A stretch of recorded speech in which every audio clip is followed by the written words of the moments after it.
ഇന്നാണ് മീരയുടെ കേസിലെ വിധി പറയുന്നത്. കോടതിക്കെല്ലാം നേരിട്ട് ബോധ്യപ്പെട്ടതാണല്ലോ.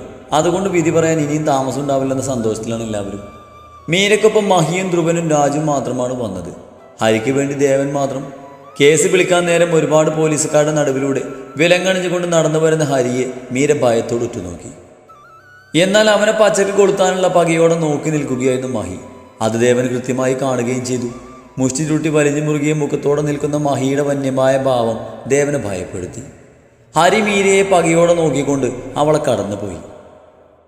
നിന്റെ മോൻ ഒരു കാലത്തും പുറലോകം കാണരുതെന്ന് പ്രാർത്ഥിച്ചോ? പുറത്തിറങ്ങിയോ അവൻ പിന്നെ ഇല്ല. ദേവനെ കടന്നു പോകാൻ നേരം മഹി ഭീഷണിയോടെ പറഞ്ഞു. എല്ലാം കൂടി ആയപ്പോൾ ദേവന് കൈയും കാലും വിറച്ചു തുടങ്ങി. കോടതി മുറിയിൽ വെച്ച് ഹരി മീരയെ ഉപദ്രവിച്ച സംഭവത്തോടെ വെറി പിടിച്ചവനെ പോലെയാണ് മഹി നടക്കുന്നത്. അത് ദേവന് നന്നായി മനസ്സിലാവുകയും ചെയ്തു. കേസ് വിളിച്ചതും മീര വാദിക്കൂട്ടിലും ഹരി പ്രതിക്കൂട്ടിലും കയറി നിന്നു. ആരോഗ്യ പ്രശ്നങ്ങളൊന്നുമില്ലല്ലോ അല്ലേ? ജഡ്ജി സ്നേഹത്തോട് അവളോട് തിരക്കി. ഏതാണ്ട് വാർദ്ധക്യത്തോട് അടുക്കി നിൽക്കുന്ന പ്രായം. തൻ്റെ കൺമുന്നിൽ അത്തരം ഒരു അതിക്രമം നടന്നത് കൊണ്ടാകാം അദ്ദേഹത്തിന് മീരയോട് ഒരു അനുഗമം തോന്നിപ്പിച്ചത്. മുൻപത്തെ പോലെ തന്നെ ഇന്നും വാദപ്രതിവാദങ്ങൾ ഉയർന്നു. ഇരു വക്കീലന്മാരും മത്സരിച്ച് വാദിച്ചു. ഈ കേസിന്റെ വിധി പറയും മുന്നേ ബഹുമാനപ്പെട്ട കോടതിക്ക് മുന്നിൽ ഒരു മൊഴി കൂടി രേഖപ്പെടുത്താനുണ്ട്. മീരയുടെ അഡ്വക്കേറ്റ് മുന്നോട്ട് വന്നു. കുറച്ച് നിമിഷങ്ങൾക്ക് ശേഷം അവിടെ ഒരു വീഡിയോ പ്ലേ ആയി. ആ വീഡിയോയിൽ നിറഞ്ഞു നിൽക്കുന്ന ദേവന്റെ മുഖം കണ്ട് ഹരി നെറ്റിച്ചുടിച്ചു. മുൻപൊരിക്കൽ നീരജ് സത്യങ്ങൾ അറിയാൻ ദേവന്റെ വീട്ടിൽ പോയി അയാൾ അറിയാതെ എടുത്ത വീഡിയോ ആയിരുന്നത്. ആ വീഡിയോയിൽ ഹരിയാണ് തെറ്റുകാരനെന്നും മീര നിരപരാധിയാണെന്നും വ്യക്തമായി പറയുന്നുണ്ട്. ഒപ്പം ഹരിയുടെ അമ്മയുടെ കഥയും. മീരയുടെ നിരപരാധിത്വം ദേവൻ തന്നെ തുറന്നു പറയുന്ന ഭാഗം മാത്രം പ്ലേ ചെയ്താൽ മതിയെന്ന് എല്ലാവരും തീരുമാനിച്ചു. പക്ഷേ മുഴുവൻ അവിടെ പ്ലേ ചെയ്യണമെന്ന് പറഞ്ഞത് മഹിയാണ്. മറ്റാരും കാണാനല്ല, ആ ഹരി. അവൻ കാണുന്നത് അവൻ്റെ അമ്മയെന്ന സ്ത്രീ അനുഭവിച്ചതൊക്കെ എന്നായിരുന്നു അയാളുടെ ചിന്ത. മാത്രമല്ല, നീലിമയോട് ദേവൻ ചെയ്ത ക്രൂരതകൾക്ക് കോടതി മുഖേന ശിക്ഷ കിട്ടണം. നീലിമയെ ഓർക്കുമ്പോൾ മഹിക്ക് മീരയാണ് ഓർമ്മ വരുന്നത്. രാജും മകളും ഇല്ലായിരുന്നുവെങ്കിൽ നീലിമയെ പോലെ തൻ്റെ മകളും അകാലത്തിൽ മരണമടയുമായിരുന്നു. ആ വീഡിയോ മുഴുവൻ പ്ലേ ആയി കഴിഞ്ഞു. ദേവൻ കണ്ണുകൾ നിറച്ച് ശിരസ് കുനിച്ച് ഒരു കുറ്റവാളിയെ പോലെ നിന്നു. എല്ലാവരുടെയും കണ്ണുകൾ ഹരിയിലാണ്. അവൻ കല്ല് പോലെ നിൽക്കുകയാണ്. ശ്വാസം എടുക്കുന്നുണ്ടോ എന്ന് പോലും സംശയം. ഞെട്ടിത്തരിച്ച് നിൽക്കുമ്പോൾ ഒരു നിൽപ്പ്. പതിയെ അവൻ ഇരു കണ്ണുകളും വീർന്നണിഞ്ഞു. പിന്നീട് അതൊരു ഉറവ പോലെ പൊട്ടിയൊഴുകി. കണ്ണുകൾ നിറഞ്ഞൊഴുകുന്നതല്ലാതെ അവന് ചലനമില്ല. ഇതുവരെ തൻ്റെ ജീവിതം പൊള്ളയായിരുന്നു. കബളിപ്പിക്കപ്പെട്ടുകൊണ്ടുള്ളൊരു ജീവിതം. താനേറെ വെറുത്ത ദൂഷിച്ച തൻ്റെ പെറ്റമ്മ നിരപരാധിയാണെന്ന് തെളിഞ്ഞിരിക്കുന്നു. മരിച്ചു മൺമറിഞ്ഞു പോയിട്ടും അവരുടെ ആത്മാവിനെ പോലും വെറുതെ വിടാതെ അവരൊരു ചീത്ത സ്ത്രീയാണെന്ന് തൻ്റെ അച്ഛനെ പോലെ താനും പറഞ്ഞു നടന്നു. ഒരുപാട് പ്രാഗി. ഇന്ന് ആ അമ്മ അനുഭവിച്ചതൊക്കെ അറിയുമ്പോൾ അവനത് താങ്ങാൻ കഴിയുന്നില്ല. ദേവൻ എന്ന സ്നേഹനിധിയായ അച്ഛനെ പച്ചക്ക് കൊളുത്താനുള്ള ദേഷ്യം തോന്നിയവന്. പക്ഷേ ശരീരം വഴങ്ങുന്നില്ല. കൈകാലുകൾ ചലിക്കുന്നില്ല. നിൽക്കുന്നിടത്തു നിന്നൊരടി ചലിക്കാൻ അവനാവുന്നില്ല. ശരീരവും മനസ്സും ഒരുപോലെ തളർന്നുപോയി. ജീവിതത്തിൽ കിട്ടിയ ഏറ്റവും വലിയ അടിയിൽ അവൻ പകച്ചുപോയി. ഈ ദൃശ്യങ്ങളിൽ കണ്ട ദേവരാജ് എന്ന ഹരിശങ്കറിന്റെ അച്ഛനെ വിസ്തരിക്കാനുള്ള അനുമതി ഉണ്ടാവണം. മീരയുടെ അഡ്വക്കേറ്റ് മുന്നോട്ട് വന്നു. Permission granted. അനുമതി കിട്ടി. ദേവനെ വിളിച്ചതും ദേവൻ കുനിഞ്ഞ ശിരസ്സോടെ മുന്നോട്ട് വന്നു. ഈ വീഡിയോയിലുള്ള വ്യക്തി താങ്കൾ തന്നെയാണല്ലോ അല്ലേ? വക്കീൽ ചോദിച്ചു. ദേവൻ തലയുയർത്തി നോക്കി. അല്ല, വീഡിയോ വ്യാജമാണെന്ന് സമർത്ഥിക്കാൻ ഉദ്ദേശമൊന്നും അറിയില്ലല്ലോ. ആ നോട്ടം കണ്ട് തൻ്റെ ചോദ്യത്തിൻ്റെ ഉദ്ദേശം അയാൾ വ്യക്തമാക്കി. ദേവനൊന്നും മിണ്ടിയില്ല. പറയൂ മിസ്റ്റർ ദേവൻ, ഈ വീഡിയോ ഒറിജിനൽ അല്ലേ? അയാൾ ചോദിച്ചു. അതെ. കണ്ണുകൾ അടച്ചുകൊണ്ട് ദേവൻ സമ്മതിച്ചു. അപ്പോൾ ഈ വീഡിയോയിൽ പറഞ്ഞിരിക്കുന്നതും സത്യമാണോ? മറുപടി കൊടുത്തതും അടുത്ത ചോദ്യമെത്തി. സത്യമാണ്. ദേവൻ രണ്ടും കൽപ്പിച്ചും പറഞ്ഞു. ഒരിക്കൽ കൂടി കോടതിക്ക് മുന്നിൽ വിശദീകരിക്കാമോ? വക്കീലിൻ്റെ ആവശ്യത്തിന് മുന്നിൽ മനസ്സില്ലാ മനസ്സോടെ ഒരിക്കൽ കൂടി തൻ്റെ കഴിഞ്ഞ കാലം തുറന്നു കാട്ടി. പുറത്തു പറയാൻ മടിച്ച പലതും ഇന്നയാൾ തുറന്ന് സമ്മതിക്കുന്നത് മകന് വേണ്ടിയാണ്. താനിതൊക്കെ നിഷേധിച്ച തൻ്റെ മകൻ നിരപരാധിയാണെന്ന് വാദിച്ചു കൊണ്ടിരുന്ന എന്തെങ്കിലും അവൻ പുറത്തു വരുമ്പോൾ മഹി അവനെ കൊല്ലും. മഹിയുടെ കൈകൊണ്ട് മരിക്കുന്നതിലും നല്ലത് അവൻ ജീവനോടെ ജയിലിൽ കിടക്കുന്നതാണ്. തനിക്കിനി എന്തു വന്നാലും മകൻ സുരക്ഷിതനായിരിക്കണം. ഇപ്പോഴാ സുരക്ഷ ജയിലിനുള്ളിൽ തന്നെ അവന് കിട്ടും. അല്ലെങ്കിൽ ഏതെങ്കിലും മാനസികാരോഗ്യ കേന്ദ്രത്തിലേക്ക് മാറ്റും അവന് ഫ്രീ ആയി പുറത്ത് ചുറ്റിക്കറങ്ങുന്നത് കണ്ട മഹിക്ക് ഏതെങ്കിലും ഒരു നിമിഷത്തിൽ അവനെ ഇല്ലാതാക്കാൻ തോന്നിയാലോ എന്നാണ് ദേവന്റെ പേടി. ഹരിയുടെ അഡ്വക്കേറ്റ് മുകുന്ദൻ പറഞ്ഞത് പ്രമാണിച്ച് ഹരിയുടെ മാനസിക നില തകരാറിലാണെന്ന് തെളിയിക്കാനുള്ള ശ്രമത്തിലാണ്. ചെറുപ്പത്തിൽ അവൻ അനുഭവിച്ച ട്രോമ വലുതായപ്പോഴും അവനെ പിന്തുടർന്നു. അതേറെക്കുറെ സത്യവുമാണല്ലോ. ഒരു നോർമലായ വ്യക്തിയെ പോലെയല്ല അവൻ്റെ ചിന്തകളും പെരുമാറ്റങ്ങളും. അപ്പോൾ താങ്കൾ പറഞ്ഞു വരുന്നത് താങ്കളുടെ മകൻ ഹരിശങ്കർ മെൻ്റലി ഹെൽത്ത് അല്ല എന്നാണോ? ദേവൻ പറയാനുള്ളതൊക്കെ കേട്ട് കഴിഞ്ഞ് അഡ്വക്കേറ്റ് ചോദിച്ചു. അതെ. ദേവൻ ഉടനടി സമ്മതിച്ചു. മാനസിക രോഗിയാണെന്ന് പറഞ്ഞ് മകനെ രക്ഷപ്പെടുത്താൻ അവന്റെ ശ്രമം നടക്കില്ല ദേവരാജ. മാഹി അയാളെ നോക്കി കലിയോടെ പുലമ്പി. അവൻ വളർന്ന സാഹചര്യങ്ങൾ, സമൂഹത്തിൽ നിന്നും അനുഭവിക്കേണ്ടി വന്ന അപമാനം, ഒറ്റപ്പെടൽ, ഇന്നുവരെ അവനൊരൊറ്റ സുഹൃത്ത് പോലും ഉണ്ടായിട്ടില്ല. ഞാൻ എൻ്റെ മകനെ ന്യായീകരിക്കുന്നതല്ല. അവൻ ഇങ്ങനെയൊക്കെ ആയിട്ടുണ്ടെങ്കിൽ അതിന് കാരണക്കാരൻ ഞാനാ. അതുകൊണ്ട് ശിക്ഷിക്കേണ്ടത് എന്നെയാണ്. ദേവൻ കണ്ണീരോട് അപേക്ഷിച്ചു. നിനക്കുള്ള ശിക്ഷ എൻ്റെ കൈ കൊണ്ടടാ. കൊല്ലോടാ നിന്നെ ഞാൻ പൊന്ന. ഒരു ഭ്രാന്തനെ പോലെ അലറിക്കൊണ്ട് ഹരി ദേവന് നേരെ ചാടി വീണു. അവൻ കൊല്ലുന്നെങ്കിൽ കൊല്ലട്ടെ എന്ന ഭാവത്തിൽ ദേവൻ നിന്നുകൊടുത്തു. അവൻ കലിയോടെ ദേവന്റെ കഴുത്തിൽ കുത്തിപ്പിടിച്ചു. എൻ്റെ അമ്മയെ നീ! സമനില തെറ്റിയവനെ പോലെ അവൻ ദേവന്റെ കഴുത്തിൽ പിടിച്ച് മുറുക്കി അടുത്ത് കണ്ട ടേബിളിലേക്ക് അമർത്തിയടിച്ചു. കഴിഞ്ഞ പ്രാവശ്യത്തെ പോലെ ഹരിയുടെ ഭാഗത്ത് നിന്ന് അക്രമം ഉണ്ടാവാതിരിക്കാൻ കുറച്ചധികം പോലീസുകാരെ കാവൽ നിർത്തിയിരുന്നു കോടതി മുറിയുടെ വാതിൽക്കൽ.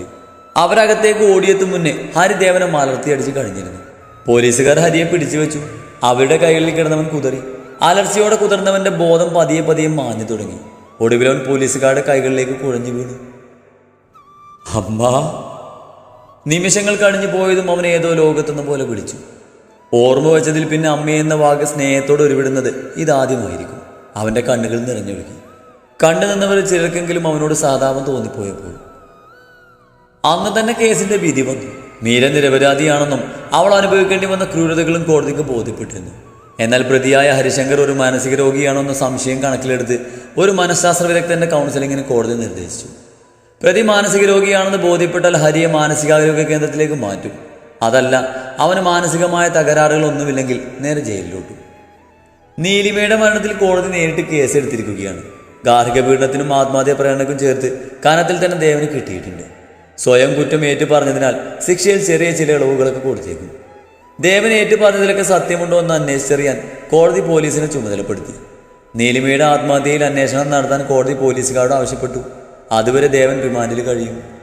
കേസ് ജയിച്ചെങ്കിലും മാഹിയുടെയും കൂട്ടരുടെയും രോക്ഷം അടങ്ങിയില്ല. കോടതി വിധി കേട്ട് പൊട്ടിത്തെറിച്ച മാഹിക്ക് കോടതിയുടെ താക്കീതും പിഴയും വാങ്ങി പോരേണ്ടി വന്നു. മാനസിക രോഗി എന്ന പരിഗണനയിൽ ഹരിയെ രക്ഷപ്പെടാൻ അനുവദിച്ചത് മാഹിയുടെ രോക്ഷം കൂട്ടി. രക്ഷപ്പെട്ടെന്ന് കരുതണ്ടാ, നീ പുറത്തിറങ്ങുന്നത് എൻ്റെ കൈ കൊണ്ട് തീരാനാടാ. പോലീസുകാരുടെ നടുവിൽ അവശനായി നടന്നു നീങ്ങുന്നവനെ നോക്കി മഹി മുരണ്ടു. ഹരി നിസ്സംഗനായി പോലീസുകാരുടെ കൈക്കുള്ളിൽ അമർന്നു. ഒന്നനങ്ങാൻ പോലും ആവതില്ലാതിരുന്ന അവനെ അവർക്ക് താങ്ങിക്കൊണ്ട് പോകേണ്ടി വന്നു. മീരയുടെ ഡിവോഴ്സ് ആവശ്യപ്പെട്ടുകൊണ്ടുള്ള ഹർജി ന്യായമാണെന്ന് കോടതിക്ക് ബോധ്യപ്പെട്ടതിനാൽ മറ്റ് തടസ്സങ്ങളൊന്നുമില്ലാതെ തന്നെ ഡിവോഴ്സിനുള്ള നടപടിക്രമങ്ങൾ ഉടനെ ആരംഭിച്ചേക്കും. അയാൾ മാനസിക രോഗിയാണെങ്കിലും അല്ലെങ്കിലും മീര ഇനി ഒരു കോംപ്രമൈസിന് നിൽക്കേണ്ട കാര്യമില്ലെന്ന് ഒരുപക്ഷെ കോടതിക്കും ബോധ്യപ്പെട്ടിട്ടുണ്ടാവും. അതുകൊണ്ട് കൗൺസിലിങ്ങോ മറ്റു നൂലാമാലകളോ ഒന്നും ഉണ്ടാവാൻ വഴിയില്ല. കൊല്ലാൻ നോക്കിയവനൊപ്പം ജീവിക്കണമെന്ന് ഒരു നിയമവും പറയില്ലല്ലോ. അതുകൊണ്ട് വൈകിക്കാതെ തന്നെ മീരയ്ക്ക് ഡിവോഴ്സ് കിട്ടും തന്നെയാണ് എല്ലാവരുടെയും പ്രതീക്ഷ. അങ്ങനെ നാളുകളായി അവരുടെ ഉറക്കം കെടുത്തിക്കൊണ്ടിരുന്ന ആ കേസ് അവസാനിച്ചു. എങ്കിലും ഹരി രക്ഷപ്പെടുമോ എന്ന സംശയമുള്ളതിനാൽ ഉള്ളു തുറന്ന് ആർക്കും അങ്ങോട്ട് സന്തോഷിക്കാനാവുന്നില്ല. അവനിനി മേലും കീഴും നോക്കാനില്ല. അവനിനി ഇത്രയൊക്കെ അനുഭവിക്കാൻ കാരണക്കാരിയായ മീരയെ അവനിനി ഒരിക്കലും സ്വസ്ഥമായി ജീവിക്കാൻ വിടില്ല. മാത്രമല്ല, ഇത്രയൊക്കെ ക്രൂരതകൾ ചെയ്തു കൂട്ടിയിട്ടും അതിനുള്ള യാതൊരു ശിക്ഷയും അനുഭവിക്കാതെ നിയമം അവനെ വെറുതെ വിടുന്നത് ആർക്കും ചിന്തിക്കാൻ പോലും കഴിയുന്നില്ല. അവൻ പുറത്തിറങ്ങിയാൽ മഹി അവൻ എന്തെങ്കിലും ചെയ്യും. മറ്റുള്ളവർക്കൊക്കെ ആ ഭയമാണ്. അവന് പോലീസ് വാഹനത്തിൽ അവിടുന്ന് കൂട്ടിക്കൊണ്ടു പോകുന്നത് നോക്കി മഹി പകയോടെ നിന്നു. അച്ഛാ! മീര അയാളുടെ കൈകളിൽ മുറുകെ പിടിച്ചു. നീ അനുഭവിച്ച വേദനകൾക്ക് പകരം ചോദിക്കാതെ ഞാനോ അവനോ ഈ ഭൂമി വിട്ട് പോവില്ല മോളെ. ഇത് അച്ഛൻ്റെ വാക്കാ. മാഹി അവളുടെ കയ്യിൽ മുറുകെ പിടിച്ചു. പകരം ചോദിക്കാനൊന്നും നിൽക്കണ്ട അച്ഛാ. ഈ കുരുക്കിന്ന് നിങ്ങളൊക്കെ ചേർന്ന് രക്ഷപ്പെടുത്തിയില്ലേ, അത് മതി എനിക്ക്. കഴിഞ്ഞതൊക്കെ കഴിഞ്ഞു. അയാൾ വളർന്നു വന്ന സാഹചര്യം അങ്ങനെയായിരുന്നു. സമനില തെറ്റ് ചെയ്തു കൂട്ടിയതിനൊക്കെ ഈ ഭൂമി വെച്ച് അനുഭവിച്ച് തീർത്തിട്ടേ പോകൂ. അച്ഛനൊന്നിനും പോവണ്ട. ഇപ്പോഴാ പ്രശ്നങ്ങളൊക്കെ ഒന്ന് ഒതുങ്ങി സ്വസ്ഥമായിട്ടൊന്ന് ശ്വാസം വിടുന്നത്. ഇനി പുതിയ പ്രശ്നങ്ങളൊന്നും വേണ്ട. ഇനിയെങ്കിലും സ്വസ്ഥമായിട്ടൊന്ന് ജീവിക്കണം എൻ്റെ അച്ഛൻ്റെ കൂടെ. അവൾ സ്നേഹത്തോടെ മഹിയുടെ നെഞ്ചിലേക്ക് ചാഞ്ഞു. മഹി വാത്സല്യത്തോടെ അവളുടെ തലയിൽ തഴുകി. മറുപടി ഒന്നും പറഞ്ഞില്ലെങ്കിലും ഒന്നിനെയും വെറുതെ വിടില്ലെന്ന് അയാൾ മനസ്സിൽ ഉറപ്പിച്ചിരുന്നു. നരേന്ദ്രൻ കുറച്ച് ദിവസങ്ങളായി നെട്ടോട്ടത്തിലായിരുന്നു. പഴയ കൂട്ടുകാരെയും തന്നെ കൊണ്ട് ഉപകാരമുണ്ടായ അടുത്ത സുഹൃത്തുക്കളെയൊക്കെ അയാൾ മാറി മാറി പോയി കണ്ടു. താൻ നിരപരാധിയാണെന്ന രീതിയിൽ കഥകൾ പറഞ്ഞ് സിമ്പതി പറ്റി. 5ഉം 10ഉം ഒക്കെ ആയി പലരും സഹായിച്ചു. പഴയ കൂട്ടാളിയായിരുന്ന പ്രമുഖ വ്യവസായി ഇങ്ങോട്ടൊരു ഓഫർ വെക്കുകയും ചെയ്തു. നരേന്ദ്രന്റെ പേരിലുള്ള പ്രോപ്പർട്ടി നല്ല വിലക്ക് അയാൾ വാങ്ങാൻ തയ്യാറാണത്ര. സിറ്റിയുടെ കേന്ദ്രഭാഗത്തുള്ള ആ പ്രോപ്പർട്ടിയിൽ ചെറിയൊരു സൂപ്പർ മാർക്കറ്റ് തുടങ്ങാനാണ് അത്ര അയാളുടെ പ്ലാന്. ആ സ്ഥലത്തിന് ഇതുപോലെ ആവശ്യക്കാർ ഒരുപാടുണ്ടായിരുന്നുവെങ്കിലും നിലയ്ക്ക് വേണ്ടി അയാളത് കരുതി വെക്കുകയായിരുന്നു. ഇനി അവൾക്ക് വേണ്ടി കരുതി വെച്ചിട്ട് കാര്യമില്ലെന്ന് നരേന്ദ്രന് ബോധ്യപ്പെട്ടു. കുറച്ചൊക്കെ തുക അയാൾ സംഘടിപ്പിച്ചിരുന്നു. പറയുന്ന വിലക്ക് ആ പ്രോപ്പർട്ടി വാങ്ങാൻ അയാൾ തയ്യാറായി നിൽക്കുകയാണ്. ഇനി നിലയെ നോക്കി നിന്നിട്ട് കാര്യമില്ലെന്ന് മനസ്സിലാക്കി പ്രോപ്പർട്ടി വിൽക്കാൻ തന്നെ നരേന്ദ്രൻ തീരുമാനിച്ചു. പക്ഷേ അപ്പോഴും ഒരു പ്രശ്നമുണ്ടായിരുന്നു. പ്രോപ്പർട്ടി വിൽക്കണമെങ്കിൽ അതിന് ഡോക്യുമെന്റ്സ് ഒക്കെ വേണ്ടി വരില്ലേ? പക്ഷേ അതൊക്കെ വീട്ടിൽ നീരജിയുടെ അലമാരിയിലാണ്.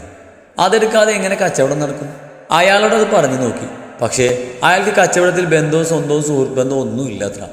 പേപ്പേഴ്സൊക്കെ റെഡിയായി പ്രോപ്പർട്ടി അയാളുടെ പേരിലേക്ക് ആവുന്ന ആ നിമിഷം ക്യാഷ് കൈമാറുമെന്നാണ് പറഞ്ഞിരിക്കുന്നത്. അതോടെ നരേന്ദ്രൻ ആകെ പെട്ടുപോയി. ആധാരവും മറ്റും വീട്ടിൽ കയറി നീരജി അറിയാതെ എങ്ങനെ എടുക്കുമെന്നായിരുന്നു പിന്നെ അയാളുടെ ടെൻഷൻ മുഴുവൻ. അബോർഷനോ? എടാ നീ നന്നായിട്ട് അന്വേഷിച്ചോ? ശ്രീ ഒരു ഞെട്ടലോടെ ചോദിച്ചു. ആടാ, എൻ്റെ ഒരു കസിനില്ലേ ദിവ്യേച്ചി, പുള്ളിക്കാരി അവിടെ നേഴ്സാ. ആ വഴി ഞാൻ നന്നായിട്ട് അന്വേഷിച്ചതാ. എന്തോ ആക്സിഡന്റിൽ സംഭവിച്ചതാ. വീഴുകയോ മറ്റും ചെയ്തെന്ന് തോന്നുന്നു. വഴിയിൽ വീണ് കിടന്നപ്പോൾ ആരൊക്കെയോ ചേർന്ന് ഹോസ്പിറ്റലിൽ എത്തിച്ചതാ. ഹോസ്പിറ്റലിൽ എത്തും മുന്നേ കുഞ്ഞു പോയിരുന്നു.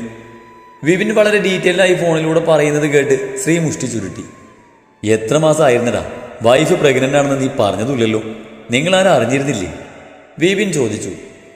എന്നിട്ട് അവളിപ്പോൾ ഹോസ്പിറ്റലുണ്ടോ? അവൻ കാലിയോടെ തിരക്കി. ആ ഉണ്ട്, ചെറിയ ചില കോംപ്ലിക്കേഷനൊക്കെ ഉണ്ട്.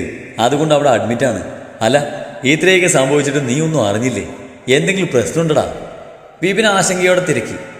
ഹേയ് ഇല്ലടാ, താങ്ക്സ് ഡാ, ഞാൻ വിളിക്കാം. അതും പറഞ്ഞവൻ ഫോണ് കട്ടാക്കി. വൈകിയെത്തിയ ശ്രീ കോടതിക്ക് പുറത്ത് മീരയും കൂട്ടുകാരെയും കാത്തി നിൽക്കുമ്പോഴാണ് അവന് വിപിൻ്റെ കോള് വരുന്നത്. നിലക്ക് അബോർഷനായെന്ന് കേട്ടപ്പോൾ ഒരേ സമയം ദേഷ്യവും സന്തോഷവും തോന്നിപ്പോയി അവന്. അതിൽ മുന്നിട്ട് നിന്നത് സന്തോഷമായിരുന്നു. കുഞ്ഞെന്ന ഒറ്റ കാരണം കൊണ്ടാണ് അവൾ